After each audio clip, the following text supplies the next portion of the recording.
नमस्कार।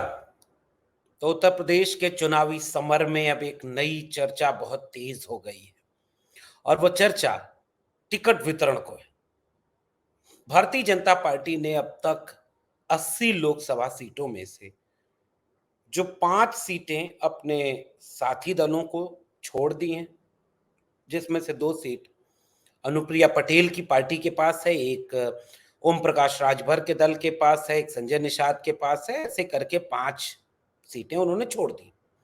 बाकी बची 75 सीटों में से 1 सीट ऐसी है, यानी 4 सीटें ऐसी हैं जिस पर अभी तक टिकट नहीं हुआ है और 71 सीटों पर टिकट वितरण हो चुका है। यानी 75 में से 71 सीटों पर भाजपा ने टिकट का घोषणा कर दी है, जिसमें से एक घोषणा तो आज ही कल में आई। कल भी एक लिस्ट आई, फिर आज भी एक लिस्ट आई। जैसे भदोही से विनोद बिंद का टिकट हो गया। कल एक लिस्ट आई जिसमें मैनपुरी में भी टिकट दे दिया गया और कई जगहों पर जो टिकट वितरण का मामला रुका हुआ था वो भी टिकट वितरण पूरा कर लिया गया। लेकिन पूरे उत्तर प्रदेश में एक सवाल बहुत तेजी से फैल रहा है और वो सवाल ये है कि क्या कैसरगंज लोकसभा सीट से ब्रजभूषण शरण सिंह को टिकट मिलेगा या नहीं मिलेगा। ब्रजभूषण शरण सिंह जो कैसरगंज की लोकसभा सीट है, वहां से सांसद हैं और ब्रजभूषण शरण सिंह पर पिछले 2 सालों में देश भर में खूब चर्चा हुई, खूब बातचीत हुई और उस बातचीत का आधार क्या था? पहलवान आंदोलन। कुश्ती फेडरेशन ऑफ इंडिया के कई पहलवानों ने, जिसमें महिला पहलवान शामिल थी, उन लोगों ने ये गंभीर आरोप लगाया कि फेडरेशन के अध्यक्ष होने के नाते ब्रजभूषण शरण सिंह उनका शोषण किया करते थे। मामला देश भर के सामने आया, पूरे देश में चर्चा हुई, महिला पहलवानों ने जमकर आंदोलन किया, महीनों आंदोलन चला। देश भर में तमाम लोगों ने तमाम तरह की बातें लिखी हैं, बहुत तरह की बातें बोली हैं और इतना चर्चा हुई कि उनसे बीजेपी उनके ऊपर कोई सख्त कार्रवाई करेगी। भारतीय राजनीति की हकीकत देखिए ये है कि सख्त कार्रवाई के नाम पर अगर आज भी कोई आपसे पूछे कि जिस व्यक्ति के ऊपर इतने संगीन आरोप हों, जिस व्यक्ति के ऊपर चार्जशीट फाइल होने की बात आ रही हो मीडिया में, जिस व्यक्ति के ऊपर इतनी चर्चा हो रही हो कि उससे आप बचाव नहीं कर सकते, बीजेपी ने कोई एक्शन नहीं लिया। बहुत हुआ तो कुश्ती फेडरेशन संघ के जो प्रत्याशी फिर से चुने गए थे, जो ब्रजभूषण शरण सिंह के बहुत खास बताए जा रहे थे, उस पर भी जब पहलवानों ने ऐतराज जताया तो थोड़ा बहुत खेल वाली दुनिया में कुछ कुछ हुआ।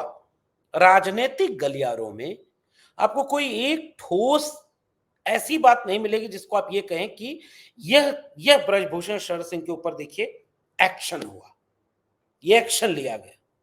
ऐसी कोई बात आपको सुनने को नहीं मिलेगी और इस तरीके से यह समझा जा सकता है कि ब्रजभूषण शरण सिंह ने अपने इलाके में अपनी कितनी मजबूत पैठ बना ली। राजनीतिक गलियारों में कई तरह की चर्चा होती है कि लखनऊ वाले उन्हें बचा रहे हैं या दिल्ली वाले बचाते हैं।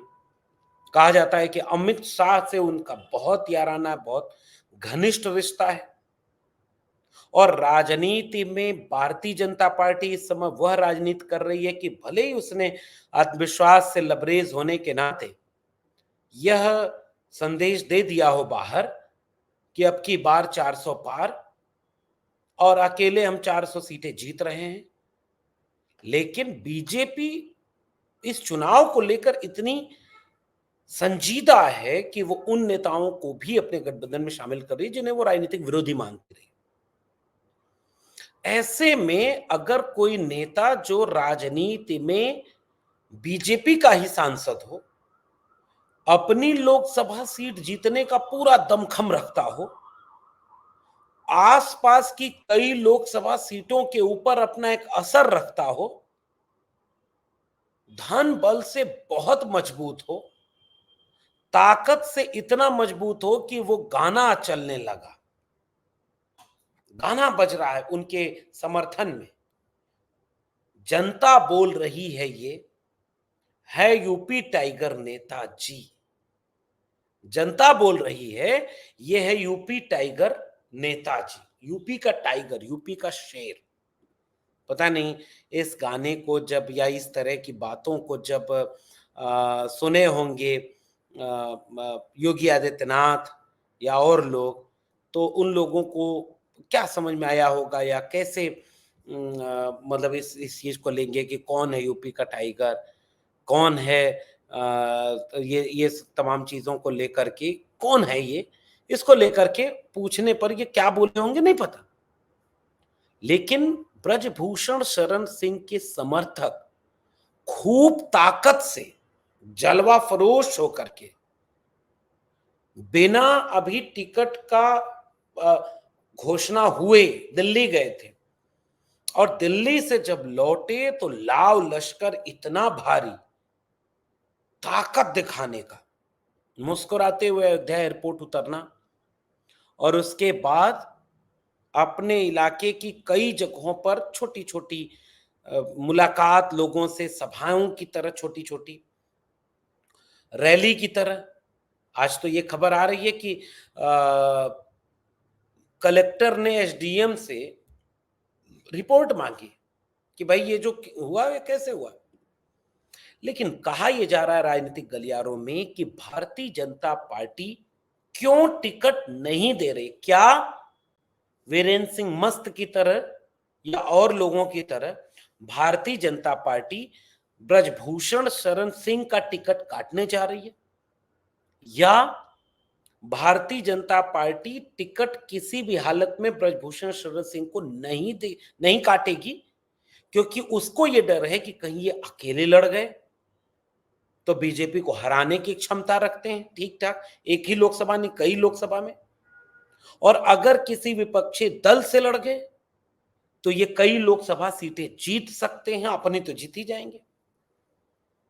और अगर अभी टिकट की घोषणा कर दें, बीजेपी के अंदर खाने की रणनीति समझिए, इसको पता नहीं पहले चरण के रणनीति के रूप में कितना देखा जाएगा। बीजेपी अभी ये सोच रही है कि अगर अभी टिकट घोषणा कर दें तो उस टिकट की घोषणा के समय होगा ये कि वह सारी की सारी परिस्थितियां ऐसे बन जाएंगी कि पहले और दूसरे चरण के जाट वोटर नाराज हो जाएंगे, जो जयंत चौधरी के बाद अभी बीजेपी को वोट देने की तरफ बढ़ते दिख रहे हैं।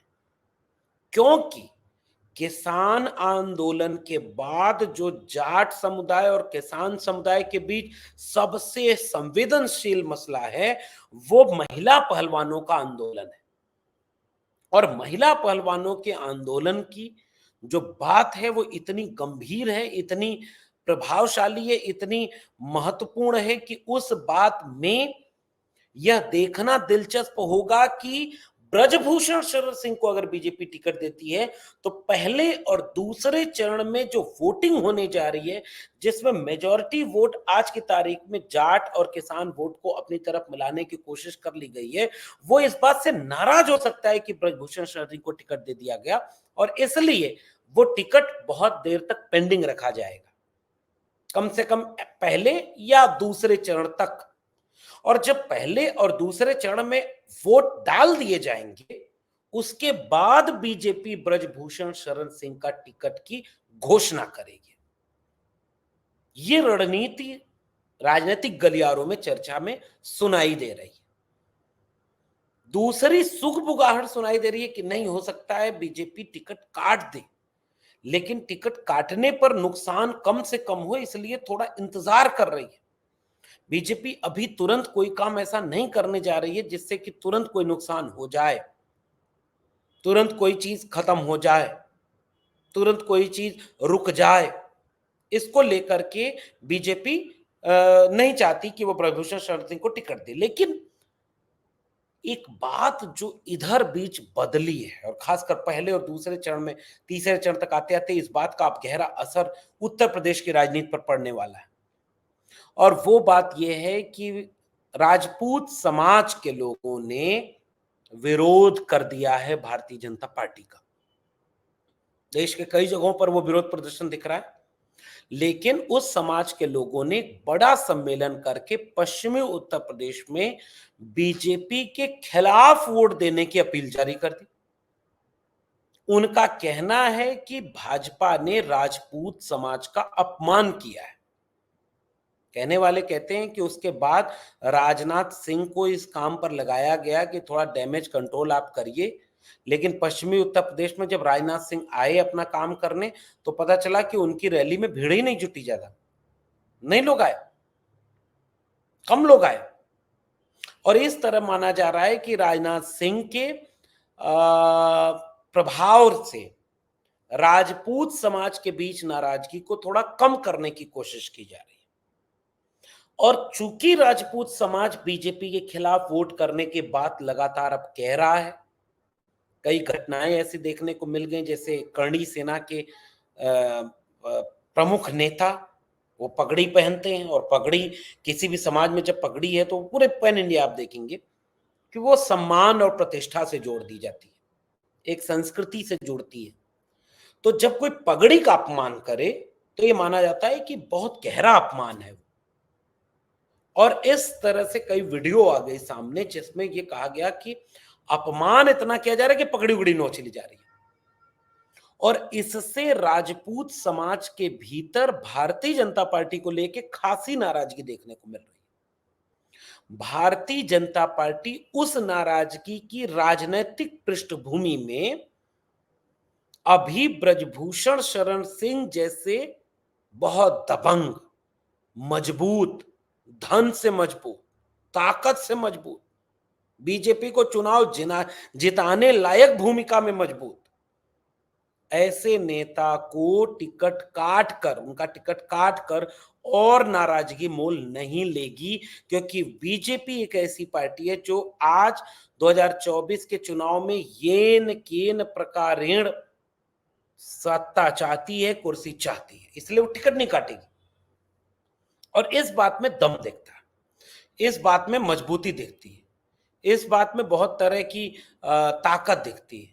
और उस ताकत के जरिए इस बात को समझने का एक आधार बनता है कि भाई जो आपको सीट जिता के दे रहा है, जो आपको मजबूती दे रहा है, जो आसपास के कई इलाकों पर अपना दबाव, अपना दबदबा रखता है। वो एक बड़ा बयान वायरल हुआ था, पता नहीं आप लोगों ने सुना है कि नहीं। दबदबा तो है और दबदबा रहेगा, दबदबा कोई कैसे छीन लेगा। जो नेता इतना आत्मविश्वास रखता हो, इतने संगीन आरोप लगने के बाद भी भारतीय जनता पार्टी जैसी प्रचंड बहुमत की सरकार की भी, नरेंद्र मोदी और अमित शाह जैसे कद्दावर कहे जाने वाले नेताओं तक की भी इतनी हिम्मत नहीं हुई कि कोई ठोस कार्रवाई ब्रजभूषण शरण सिंह के खिलाफ कर सके। इस बात से आप अहमियत समझिए। गाड़ियों का काफिला, हेलीकॉप्टर घर में, कई 100 एकड़ की जमीन, किला की तरह घर, पूरे इलाके में अपना एक दबदबा। और जिस व्यक्ति पर पिछले 2 साल में कोई एक ठोस कार्रवाई नहीं हुई, बीजेपी उसका टिकट कैसे काट देगी? एक तो ठोस तर्क ये बनता है, और दूसरा ठोस तर्क ये बनता है कि टिकट अगर काट दी तो कई सीटों पर बीजेपी को नुकसान हो सकता है। बीजेपी नुकसान झेलने के लिए तैयार नहीं, भले छवि पर कुछ भी आप कह लीजिए, लेकिन कैलकुलेट करने वाली बीजेपी इतनी शातिर है कि 75 में से 71 टिकट तक घोषित कर दिया बीजेपी ने। और 71 टिकट घोषित करने के बावजूद बीजेपी इतनी शातिर है कि पहले और दूसरे चरण में किसी भी तरह का जोखिम नहीं उठाना चाहती। जाट वोटर उधर बहुत मजबूत हैं। चौधरी चरण सिंह को भारत रत्न देना हो, जयंत चौधरी को अपने साथ मिलाना हो, कई काम ऐसे किए गए, किसान आंदोलन के नुकसान की भरपाई करनी हो, बीजेपी ने पश्चिमी उत्तर प्रदेश से ही चुनाव का जो आगाज किया। और अगर जाट एक मेजॉरिटी में बीजेपी को वोट दे रहे हैं तो कहीं ऐसा ना हो कि आज अगर टिकट की घोषणा हो जाए तो वो वोट कट जाए। और बीजेपी के सामने ब्रजभूषण शरण सिंह इतने कद्दावर नेता बन चुके हैं, यूपी की शान टाइगर, यूपी के टाइगर, मतलब सोचिए ना, जनता बोल रही है यूपी टाइगर नेताजी। तो यूपी टाइगर नेताजी का टिकट काट नहीं सकते और अभी टिकट दे नहीं सकते, नहीं तो जाट नाराज हो जाएंगे। लेकिन कितनी शातिर है बीजेपी, बाद में टिकट दे देंगे ताकि राजपूत नाराज ना हो, अभी टिकट नहीं देंगे ताकि जाट नाराज न हो। और ऐसा तकड़म करो कि दोनों का वोट हमें मिल जाए और अब की बार 400 पार हो जाए। मामला केवल इलेक्टोरल बॉन्ड से चंदा लेकर के धंधा देने मात्र का नहीं बचा, ईडी और सीबीआई से मुख्यमंत्रियों तक के गिरफ्तार कर लिए जाने तक का ही नहीं बचा, विपक्षी दलों के खाता बंद कर देने और उनके प्रत्याशियों को तोड़कर अपनी पार्टी में मिला लेने तक का ही मामला नहीं बचा। 400 जीतना है तो जैसे मन करे वैसे जीतेंगे, चाहे लोगों को घुमा के कान पकड़े, चाहे जैसे पकड़े। लेकिन बीजेपी चुनाव जीतने के लिए हर स्तर पर जाने को तैयार है।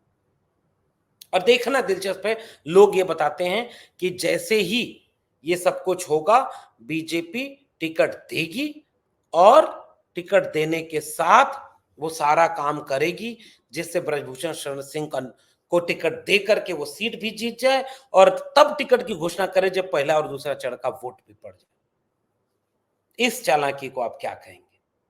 नीचे कमेंट बॉक्स में बताइए जरा। क्या आपकी भी तो समझदारी है कि उत्तर प्रदेश में राजनीति कैसे बदल रही है? और यह दबंगई, ये मुकदमे, ये आरोप किसी और पार्टी के नेता पर होता तो हेडलाइन कुछ और होती। मामला बीजेपी का है तो हेडलाइन मैनेज्ड है, या तो हेडलाइन है ही नहीं और है तो किसी और भाषा में, जिससे इमेज खराब न हो। इस पूरे प्रकरण पर नजर रखिएगा और नीचे टिप्पणी करके बताइएगा कि बीजेपी की ऐसी रणनीति क्या है। फिर मिलेंगे किसी और टिप्पणी के साथ, तब तक के लिए बहुत बहुत धन्यवाद।